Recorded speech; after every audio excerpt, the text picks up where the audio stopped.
감사와 찬송과 영광을 올려드립니다.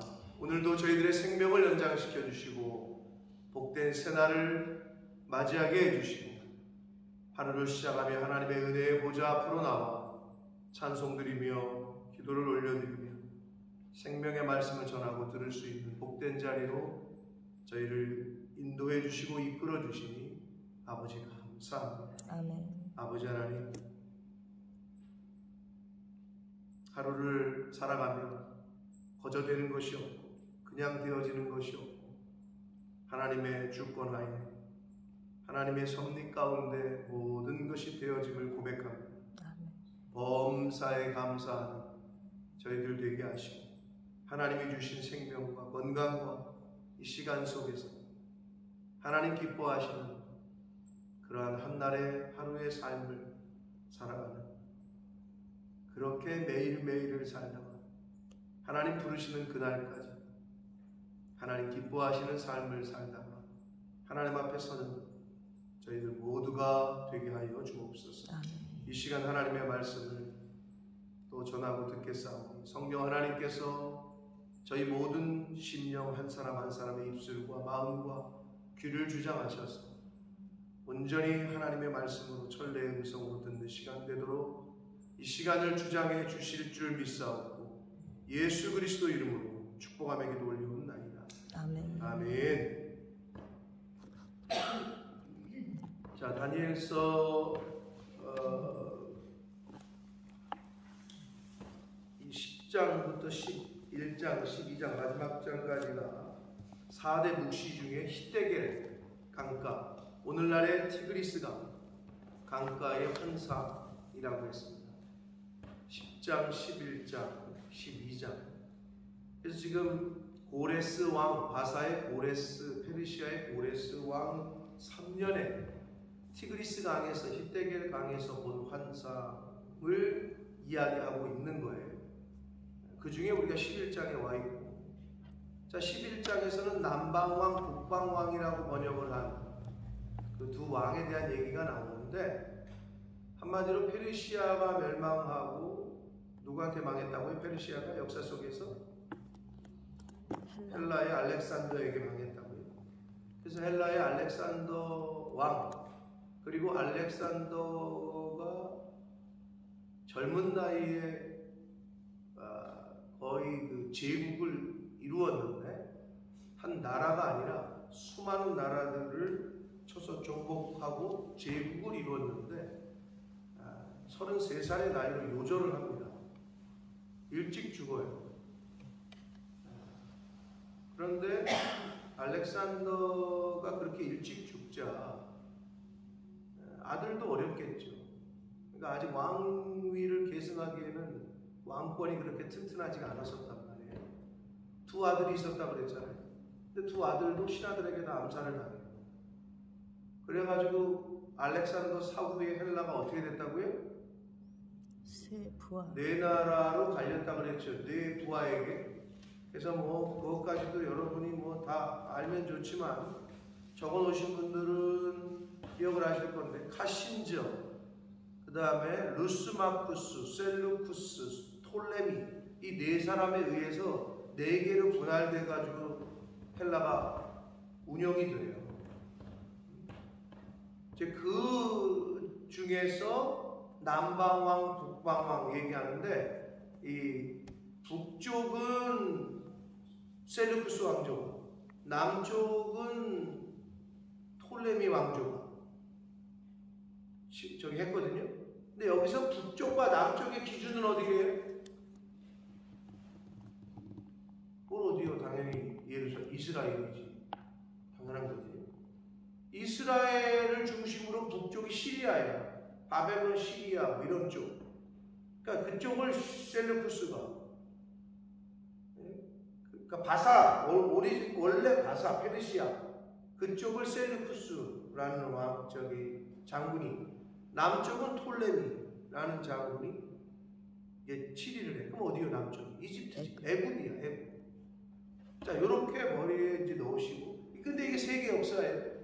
세계 역사에 대한 이야기를 여기 쓰고 있기 때문에 예언한 거잖아요. 그러니까 근데 그게 그대로 성취가 됐고 인류의 역사 가운데 그거를 어느 정도 이제 머릿속에 두고 읽어야 되고 그래야 또 이해도 되고 물론 계시적 묵시적으로 말세의 끝날 종말의 적그리스도에 대한 거 그렇게 확장을 시켜서 해석을 하기도 하지만 1차적으로는 여기 뭐라고 해석이 성경에 그렇게 돼 있잖아. 헬라라고 딱 돼 있잖아요. 헬라라고 돼 있기 때문에 인류의 역사가 또 그렇게 성취가 됐기 때문에 이때로 이 성경 다니엘서를 볼 때는 미래지만 우리 입장에서 볼 때는 과거예요. 그러니까 되어진 일도 보니까 인류의 역사 가운데 실제로 그렇게 됐다는 거죠. 그러니까 한 왕은 알렉산더구나. 근데 자기의 자식들에게 돌아가지 못했네. 진짜로 자식들은 다 죽었네. 그러니까 이거는 뭐 성경은 뭐 인류 역사가 성경이 말씀하면 역사가 성취를 했지. 그래서 뭐라 그랬다고요? 역사책은 제2의 성경책이다 라는 말을 했다고 했잖아요. 어떤 사람이 굉장히 의미 있는 말이에요. 우리가 말하는 역사는 사실이라고 생각하잖아요. 역사 아니에요? 근데 역사도 우리를 기점으로 봤을 때 알렉산더가 진짜 있었는지 헬라 제국을 진짜 알렉산더가 만들었는지 본 사람이 있어요? 아무도 못 봤어. 그것도 못 봤고 성경도 못 봤어. 성경에 되어진 일을 본 사람은 없어. 근데 사람들은 어떻게 생각해? 교과서의 역사책은 사실이라고 생각하고 성경책은 가짜라고 생각하고 어디서 그런 기준이 왔는지는 모르겠어요. 근데 이렇게 대화를 해보면 자기도 대답을 못해. 그냥 믿는 거지. 기록을 그냥 믿는 거예요. 법전 이순신 만들었냐? 그럼 그렇대. 네가 어떻게 알아? 그렇게 물어보면 야 성경에 하나님이 아담을 만들었다는데 그거는 똑같은 거 아니야? 네? 믿지 않는 사람이랑 대화해보면 자기들의 모순에 자기 스스로의 모순에 빠질 때가 너무 많아요. 근데 그게 인간이에요. 그렇기 때문에 여기서 말하는 그 다니엘서 1차적인 해석은 인류 역사 가운데 성취되는 것을 먼저 이야기를 함으로 우리가 이해를 할 수 있습니다. 자, 여기까지 들으시고 자, 북쪽 셀류쿠스, 남쪽 톨레미 이거를 머리에 넣으시고 이제 한번 본문에서 어떻게 이야기를 하고 있고 역사 속에서 어떻게 성취가 됐는지를 한번 보도록 하겠습니다. 자, 11장 1절은 사실은 10장에서 이어지는 그 미가엘 천사가 바사의 저기 군주가 자기와 싸울 때 미가엘 천사가 와서 나를 도왔다. 가브리엘 천사가 얘기하는 거랑 이어지는데요. 내가 또 메대 사람 다리오 원년에 일어나 그를 도와서 이렇게 되어 있어요. 그를 도와서 그를 강하게 한 일이 있었다. 여기서 말하는 그는 10장에서 내려오는 그 10장 마지막 절 그들을 대항할 자는 너희의 군주 미가엘뿐이다. 미가엘 천사를 도와서 누가? 가브리엘 천사가. 그래서 메대 사람 다리오 원년에 일어나 그를 도와서 그를 강하게 하는 일이 있었다. 그러니까 가브리엘 천사가 미가엘을 도왔다는 얘기인데 어떻게 우리가 해석을 할 수 있냐면 영적인 전쟁에서도 우리의 싸움은 혈과 육에 관한 게 아니라 영적인 거라고 성경이 말씀하는데 이 우리의 힘으로 혼자 할 수 없기 때문에 하나님이 돕는 천사들을 보내셔서 그런 영적 전쟁을 하게 하시고 승리하게 하십니다. 그러니까 우리의 일상생활 가운데에서도 보이지 않게 하고 있는 영적 전쟁, 말의 전쟁, 스피릿의 전쟁 가운데 우리 혼자 힘으로는 할 수 없기 때문에 사실은 하나님이 천사를 보내십니다. 성령님이 우리를 도우셔야 우리가 함께 이길 수 있고 혼자서는 할 수가 없다. 그래서 중보한다는 것은 믿는 사람끼리 서로 중보해서 서로 돕는다는 것은 굉장히 중요합니다. 성경 전체의 가르침은 협력해서 선을 이루라. 그러니까 혼자서는 싸울 수 없기 때문에 합력하는 게 굉장히 중요해요. 가브리엘 천사도 미가엘 군주 천사가 와서 나를 도왔다 이렇게 표현을 하잖아요. 그러니까 영적 싸움은 우리가 혼자 할 수 없어요. 자, 그러면서 단락이 구분되면서 남방 왕과 북방 왕에 대한 이야기가 나옵니다. 2절 봅니다. 이제 내가 참된 것을 내게 보이리라. 보라, 바사에서 또 새 왕들이 일어날 것이요 그 후에 넷째는 그들보다 심히 부요할 것이며 그가 그 부요함으로 강하여진 후에는 모든 사람을 충동하여 헬라 왕국을 칠 것이다. 이게 지금 11장이 누구 왕 때 몇 년에 누구 왕 때 어디에서 보여준 계시라고요? 시대계 티그리스 강에서 본 환상을 계속 이야기하고 있는 거예요. 누구 때? 바사왕 고레스 제3년에 10장 1절에 그렇게 되어 있잖아요. 자, 그렇기 때문에 여기서 세 왕들 중에는 고레스 왕은 빠져 있어요. 그러면 세 왕은 누구냐? 그 이후의 왕들인데 그 넷째가 누구냐 하면은 역사 속에서 페르시아의 크세르크세스 1세로 봐요. 역사학자들이 이때가 이 크세르크세스 1세라는 왕이 헬라를 쳐. 헬라를. 근데 그 이유는 크세르크세스는 그 성경에는 누구냐? 아하수에로 왕이라고 하는 데에 다 동일합니다. 모든 학자들이.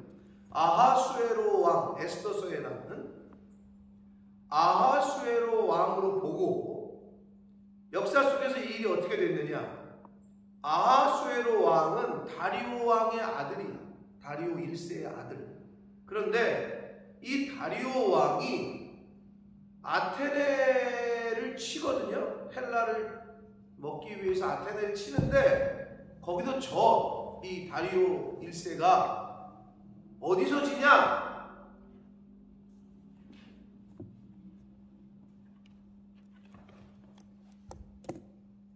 여러분 왜 마라톤인 줄 아세요? 42.195를 왜 마라톤 경기라고 얘기를 하냐고. 어디서 막 들은 얘기들 있을 거 아니야. 없어요? 네, 전달해 주는. 네. 그 전달하고 뛰어가지고 했던 게 뭐 42.195다 해가지고 그게 생겼잖아. 마라톤이 지명이야. 지명. 이 다리오 1세가 마라톤이라고 하는 곳에서 대패를 당해요. 헬라를 치다가 다리오 1세가. 근데 그 아들이 누구야? 크세르크세스 1세야. 그게 아하수에로예요. 아버지가 못 정복한 헬라를 치겠다 해가지고 얘가 또 치네. 100만 대군을 이끌고 쳐. 근데 그래가지고 아테네를 거의 다 먹어. 싹 불바다로 만들어. 근데 마지막 한 고비를 못 넘으니 아테네 육군이 다 죽었다면 해군이 살아있었어. 아테네에 우리 이순신 같은 장군이 있었나 보지. 그래가지고 아테네 해군이 밀고 들어오니까 이 아하수에로 왕도 이제 해군을 보내서 했는데 거기서 또 대패를 당하네. 그래서 완전히 전세가 꺾여가지고 후퇴를 해요. 그게 그 유명한 역사 속 살라미스 전쟁이야. 살라미스 전투. 여기서 대패를. 그래가지고 이 아들도 아하수에로 왕도 철수를 해. 그러면서 바사 페르시아가 완전히 쇠퇴를 해. 역사 속에서. 기울어. 아하수에로 왕을 정점으로 거기서 지는 바람에 이제 기울어. 그러면서 헬라에서 이것들이 계속 막 치니까 바사가 페르시아가 그래가지고 한 인물이 떠올랐으니 그게 알렉산더야. 20대, 30대 초반에 이 20대 후반에 이 알렉산더가 나타나가지고 한 혜성같이 등장해가지고 바사 페르시아를 정복합니다. 그게 이제 역사 속에서 실제 되어진 이야기란 말이에요. 그래서 이전에 나오는 이 모든 넷째 왕이 아하수에로 왕이 다른 왕들보다 가장 강대국 가장 전성기였거든요. 바사 페르시아에서. 그래서 모든 사람을 충동하여 헬라 왕국을 쳐. 그런데 3절 한 능력 있는 왕이 일어나서 큰 권세로 다스리며 자기 마음대로 행할 것이다. 이게 이제 알렉산더. 그래서 역사 속에서 알렉산더에 의해서 헬라에 의해서 페르시아는 역사 속으로 사라지게 됩니다. 자, 4절 보세요. 그러면 그러나 그가 강성할 때, 알렉산더가 강성할 때에 그의 나라가 갈라져. 왜? 33살에 요절을 해. 죽어요. 그런데 나라가 갈라지면서 천하 사방에 난위를 빚을 것인데 그의 자손에게로 돌아가지도 않아. 말씀드렸어요. 두 아들이 있었는데 둘 다 살해를 당해요. 신하들에게. 그게 뭐 세상 역사죠. 배신과 배신. 자, 그의 자손에게로 돌아가지 않는다. 알렉산더의 두 아들이 다 죽을 것을 예언을 하셨고, 또 자기가 주당하던 권세대로도 되지 아니해요. 이는 그 나라가 뽑혀서 그 외에 다른 사람들에게로 돌아갈 거다. 그래서 네 사람, 네 신하들에 의해서 이제 통치가 됩니다. 자, 거기까지 이제 따라오셨을 거고, 5절부터 이제 9절까지는 남방왕, 북방왕, 예루살렘을 중심으로 북쪽 시리아, 바벨론, 시리아, 메대 땅이었던 셀루쿠스 왕조 북쪽에, 그리고 애굽, 이집트 남쪽에 톨레미 왕조. 근데 요것도 좀 요거 5절부터 9절이 좀 복잡하긴 한데요. 좀 재미있어요. 제가 이제 그 다른 책을 보고 이제 역사랑 맞춰 보니까 아주 재밌는데, 원래는 남쪽인 톨레미 왕조가 셀루쿠스, 북쪽 셀루쿠스보다 톨레미라는 장군이 좀 더 셌어, 힘이. 이 셀루쿠스는 톨레미 장군보다 좀 못한 장군이었어. 근데 이 셀루쿠스는 톨레미 장군의 밑에 있다가 톨레미가 북쪽 땅을 점령을 해주면서 셀루쿠스를 그쪽으로 보내. 그러니까 셀루쿠스는 어떻게 보면 톨레미 장군이 키운 거지. 근데 보내갔는데 나중에 또 세월이 흘러서 셀루쿠스 장군이, 셀루쿠스 왕조가 더 커져버렸어. 자, 그러는 과정에서 5절 보시면 남방의 왕들, 톨레미 왕조입니다. 남방의 왕들은 강할 것이나, 제가 톨레미가 더 강했다고 했잖아요. 그 군주들 중 하나는 그들보다 더 강하여 권세를 떨치니 그의 권세가 심히 클 것이다. 이건 역사학자들이 셀루쿠스 왕조의 나카토르라는 왕이래요. 아무튼 셀루쿠스 왕조 중에도 더 큰 왕이 있었겠지. 그 이름은 뭐 나카토르라고 하는데, 몇 해 후에 그들이 서로 단합하리니, 그들은 남쪽과 북쪽이야. 셀루쿠스와 톨레미 서로 정략 결혼을 맺어요. 남방왕의 딸이, 즉 애굽 지역을 다스리던 톨레미 왕조의 딸과 북방왕, 그 딸이 북방왕에게 가서 화친할 것이다. 톨레미 왕조의 톨레미 2세의 딸인 베레니스라는 딸이, 역사 속에서 이 딸이 북방왕인 안티오쿠스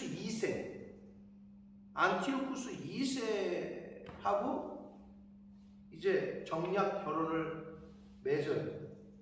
톨레미 2세에 의해서 좀 주도적으로 진행이 돼서 자신의 딸을 남쪽 왕에게 주어. 그런데 그 당시에 역사에 보면 안티오쿠스 2세인 북방 왕에게는 원래 부인이 있었어. 라오스라고. 또 여러분 뭐 그 이름까지는 뭐 기억할 필요 없어요. 아무튼 원래 부인이 있는데 정략 결혼을 해야 되잖아. 그러니까 어쩔 수 없이 정치적인 그런 것 때문에 부인을 내쫓고 베레니스를 앉혀 받아들여. 근데 웬걸 그거를 주도했던 톨레미 2세가 죽어. 그러니까 이 안티오쿠스 2세가 원래 부인하고 사랑이 좋았나 보지? 그 한마디로 장인이 죽자 이 베레니스를 다시 버리고 뒷방으로 치우고 원래 부인을 다시 자리에 앉혀. 그런데 역사가 어떻게 되느냐? 이 원래 부인인 라오스가 쫓겨났을 때 어떻게 했어? 여러분 같으면 뭐 어떻게 이를 갈고 있었지. 그런데 역시 내 남편이라고 생각해주면 좋은데 그 한이 너무 적어했나 봐.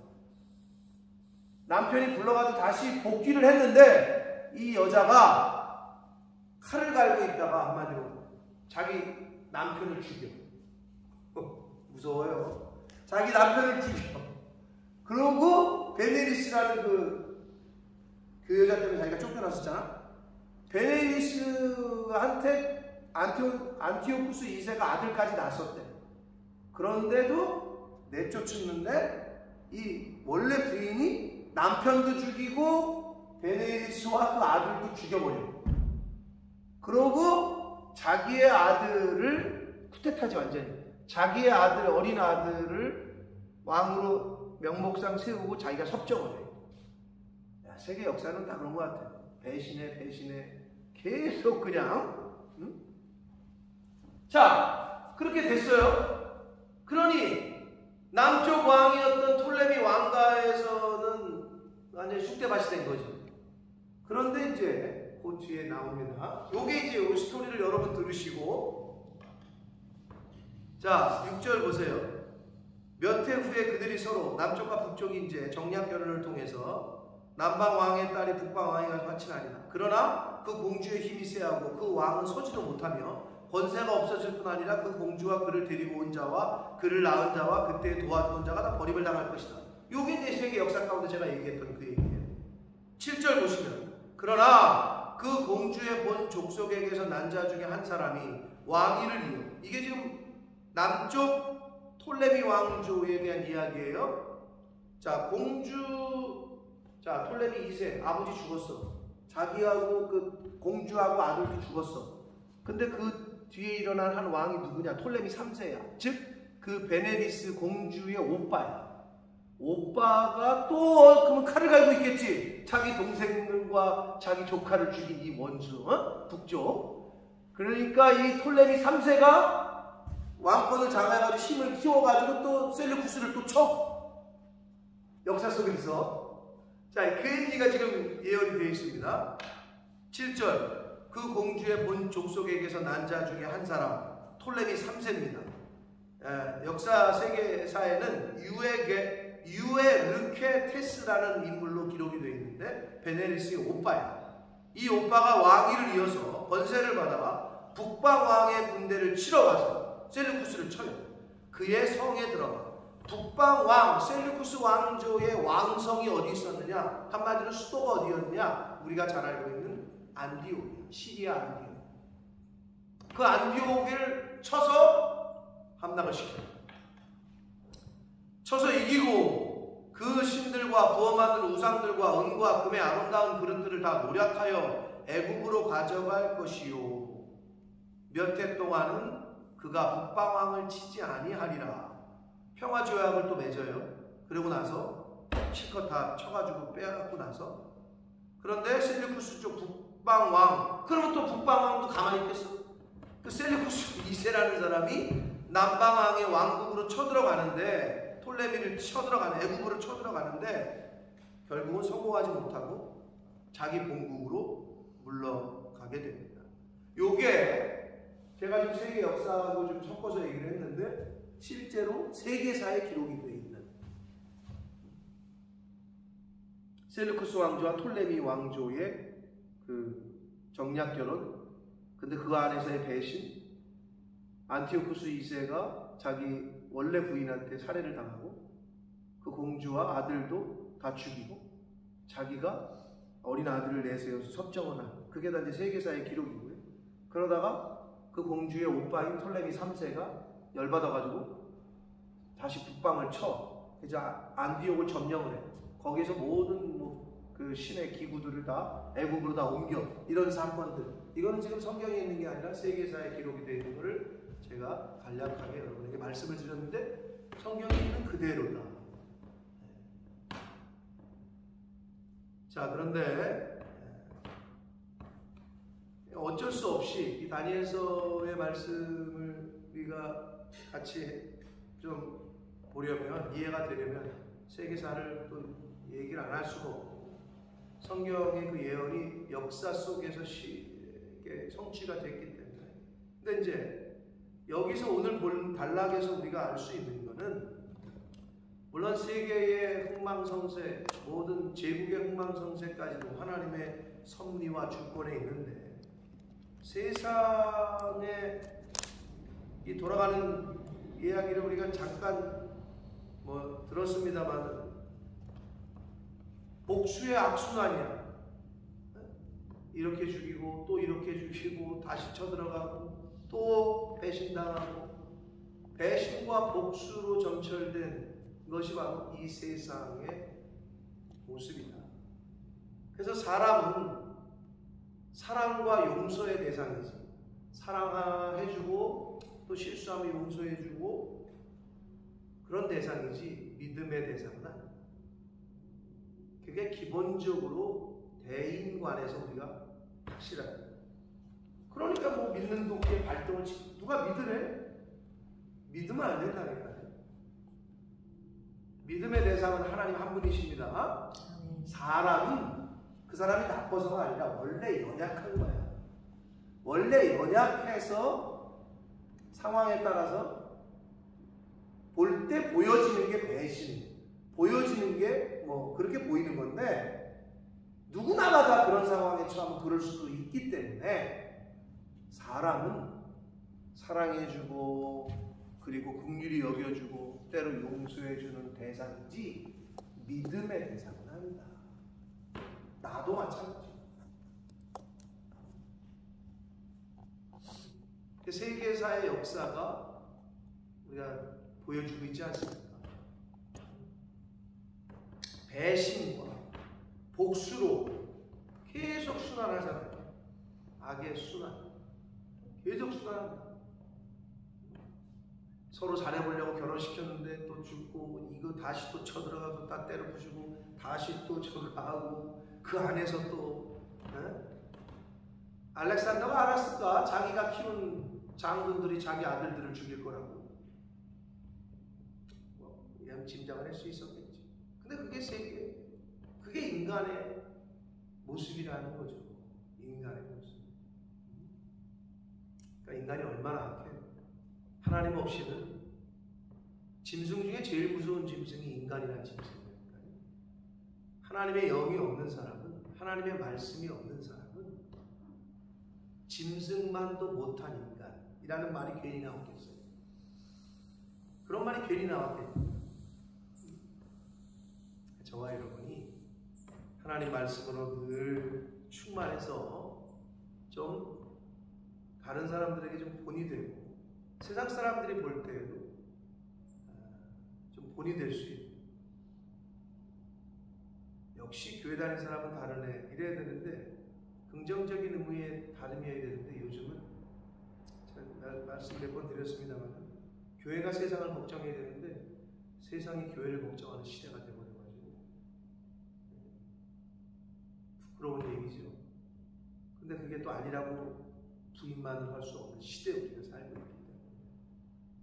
그런데 하나님이 찾으시는 그 한 사람, 다니엘 같은 한 사람, 요셉 같은 한 사람, 그럼에도 불구하고 하나님의 사람들이 곳곳에 있기 때문에 그나마 이 정도다라고 생각이 되어지고 저와 여러분 내가 그렇게 될 수 있도록 노력하고 그리고 우리의 자녀손들이 그렇게 이 말세 지만에 하나님이 찾으시는 그 한 사람이 될 수 있도록 그렇게 저와 여러분이 본을 보이고 우리의 자녀손들이 그렇게 될 수 있도록 믿음의 신앙의 계대를 잘 이어가는 저와 여러분이 되어야 될 줄 믿습니다. 그래서 역사를 모르는 민족에게는 미래가 없다라는 말을 했다고 하는데 하나님께서 그래서 구약 성경에 계속 그렇게 말씀하셨는지 모르죠. 절기 지켜라. 내가 한 말을 기억해라. 나를 잊지 마라. 계속 강조를 하셨는지 모르죠. 내 자녀들에게 읽히고 가르치고 해라. 계속 강조했잖아요. 여호수아와 그와 함께한 장로들이 죽자 그 뒤에 일어난 다른 세대는 여호와를 알지 못하고 그게 사사기 2장에 있는 내용 아니에요. 한 세대, 두 세대만 지나가도 아마 친할아버지, 친할머니 이름 석자를 아는 손주 손녀들이 많지 않을 겁니다. 제가 감히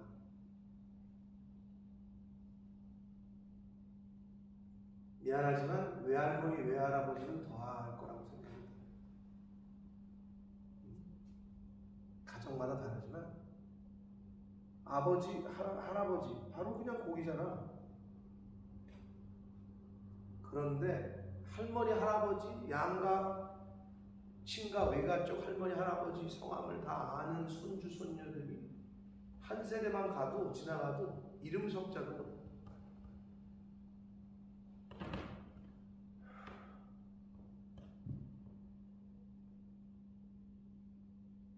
하나님이 부르시는 그날까지 우리가 무엇을 우리 자녀들에게 해줄 건지,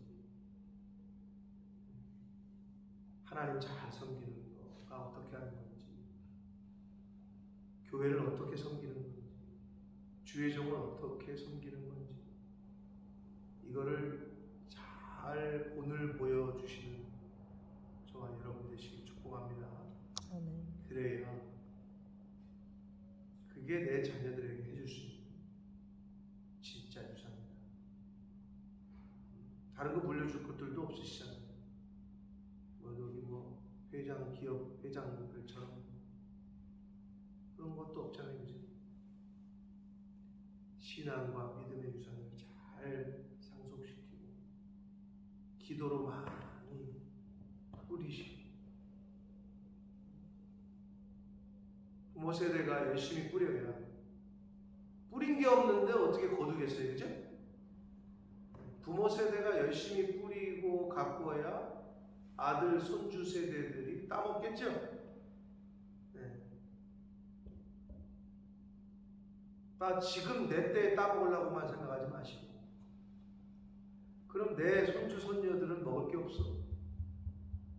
내가 심어야 내 새끼들이, 내 자녀들이, 내 다음 세대들이 먹을 게 있다.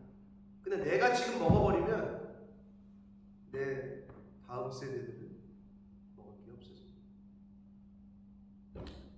인류의 역사가 하나님의 주권에 있음을 우리가 이렇게 오늘 말씀을 통해 보듯이 저와 여러분의 그리고 우리 자녀손들의 인생이 하나님의 주권하에 있음을 확신하시고 믿으셔서 그 하나님께 우리의 자녀들, 우리의 남은 인생을 의탁하고 전적인 의탁과 전적인 신뢰와 전적인 순종의 삶을 하나님이 생명 주시는 날 동안,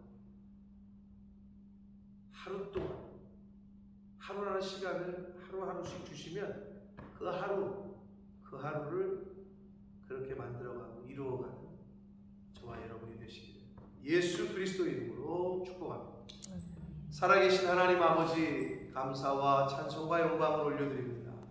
아버지 하나님, 오늘도 저희들의 생명을 연장시켜 주시고 복된 새날을, 오늘이라는 하루를, 기적과 같은 한 날을 저희들에게 허락해 주시니 감사합니다. 아버지, 오늘은 어제의 죽은 이들이 그토록 더 살고 싶었던 한 날이라고 세상 사람들이 말을 합니다. 아버지, 저희들을 언제 부르실지 모르나, 어떠한 모양으로 부르실지 모르나, 하나님이 오라 하시면 가야 될 텐데, 이 세상 떠날 때 천추의 한거리가 되는 삶을 이 땅에서 사는 자 아니라 하늘을 바라보며 천국 내 본향을 바라보며 하나님이 말씀하신 것들 잘 이루어가는 삶을 살다가 하나님 앞에서는 저희들 될 수 있도록 은혜 내려 주옵소서.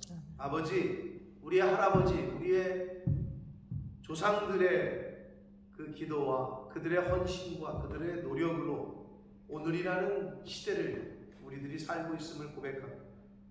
과연 우리는 우리의 다음 세대들, 우리의 자녀들, 우리의 손주 세대들에게 과연 무엇을 남겨줄 건지, 우리 믿음의 할아버지들, 그 세대가, 아버지 세대가 헌신해서 또 순교해서 많은 학교와 많은 병원과 또 많은 교회들을 세웠습니다. 그런데 아버지, 우리 세대는 그 피를 흘려 세운 교회들을 오히려 지키지도 못하고 부흥키는커녕 문을 닫게 하고 팔아먹는 그런 시대를 저희가 살고 있습니다. 아버지, 하나님이 허락하시는 그 시간 속에서 나의 위치와 나의 자리에서 저희들이 할 수 있는 최선을 다하다가 하나님 앞에 서게 되는 우리의 자녀손들, 우리의 후손들에게 하나라도 제대로 된 것을 물려줄 수 있는 그러한 저희 교회가 되게 해주시고, 이 자리에 있는 한 가정 한 가정, 한 사람 한 사람들이 되게 하여 주옵소서. 아멘. 아버지, 저희 교회가 또 저희들의 삶이 하나님의 미랄처럼 이제 복음의 열매를 넘어서 복음의 거름으로 그렇게 살아가는 제가 되게 해주시고, 이 자리에 있는 한 영혼 한 영혼이 되게 해주시고, 몸된 교회가 되게 하여 주옵소서. 아멘. 예수 그리스도 이름으로